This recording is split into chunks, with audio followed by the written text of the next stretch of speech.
পিরোজপুর ভান্ডারিয়া উপজেলার রাধানগর এলাকার তরুণ উদ্যোক্তা মাহমুদ সুমন নিজের মেধা আর শ্রমকে কাজে লাগিয়ে সমন্বিত কৃষি চাষে এক অনন্য দৃষ্টান্ত স্থাপন করেছেন।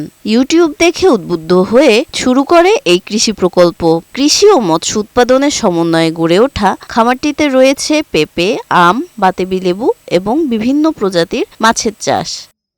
খামারের প্রধান আকর্ষণ ভারতীয় শাহী জাতের পেঁপে। স্থানীয়দের চাহিদা মিটিয়ে ঢাকা, চট্টগ্রাম সহ বিভিন্ন জায়গায় যাচ্ছে উৎপাদিত এই পেঁপে।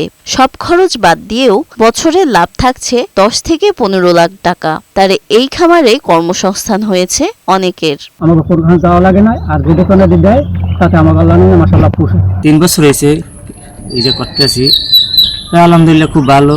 এবং আমরা যারা দেখতে আসি আমাদের খুব আনন্দ লাগে এবং এইরকম যদি সমান মতো আরও কেউ উদ্যোক্তা হতো, এলাকার লোক বেকারত্ব দূর হতো।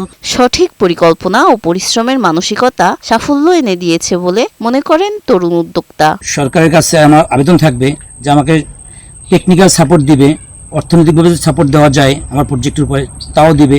আমার এখানে জানি কর্মসংস্থান তৈরি হয়, সেভাবে জানি সরকার আমার দিকে খেয়াল রাখে। আগ্রহী কৃষি উদ্যোক্তাদের সব ধরনের সহযোগিতা করছে কৃষি বিভাগ। সকল প্রকার কার্যক্রমে কৃষি বিভাগ থাকবে। বিশেষ করে আমরা ওনাকে গুড এগ্রিকালচারাল প্র্যাকটিস বা গ্যাপ প্রশিক্ষণ দেব ওনাকে, এবং এর মাধ্যমে আমরা আশা করি ভান্ডারিয়ায় ওনার বাগান থেকে উৎপাদিত পেঁপে এটা আমরা বিদেশে রপ্তানি করতে সক্ষম হব। আফিয়া আঞ্জুম, বৈশাখী সংবাদ।